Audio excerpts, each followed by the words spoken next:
If I told you there's a way that you could potentially sell your home, buy the home that you want, and maybe even save money per month? It's true. I have this with a lot of my clients that don't realize that this is a possibility.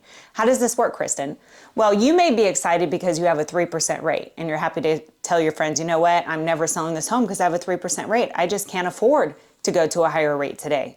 I need a bigger home, our family's expanding, or we want a bigger property, or we need a shop if you're my husband. All of those things apply.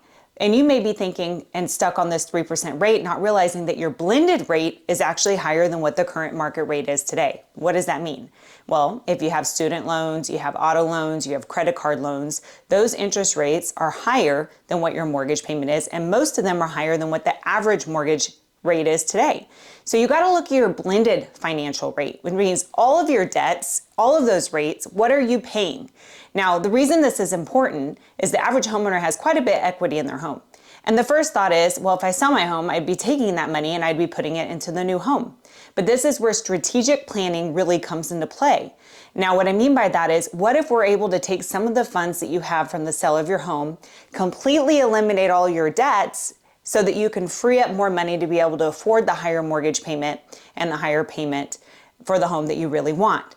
Now you may say, well, that's great, but everybody says I shouldn't do that because now I'm re-amortizing all my debt into a 30-year mortgage.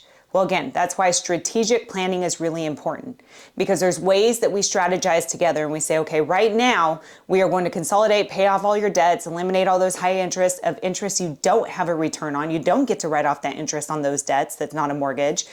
And put you into a mortgage in a home that you want. And then when we're in a position in the next year or two when interest rates drop, let's talk about how we can now recapitalize on the savings to save you more money. So we go into the strategic plan that is super simplified when we sit down and go over it and show you how doing that today, selling your home, eliminating all your debts, getting you into the home that you want today, could end up giving you so much more wealth in the long term if you're working with the right team. So it's not out of reach. If you're looking to sell your home so that you can get the home of your dreams and just felt that you weren't in a position to be able to afford it, or you're really attached to that 3% rate and you really didn't want to give it up, if you have other liabilities, let's talk, because most of the time I'm able to save my clients more money per month than they're already paying today and get the home of their dreams.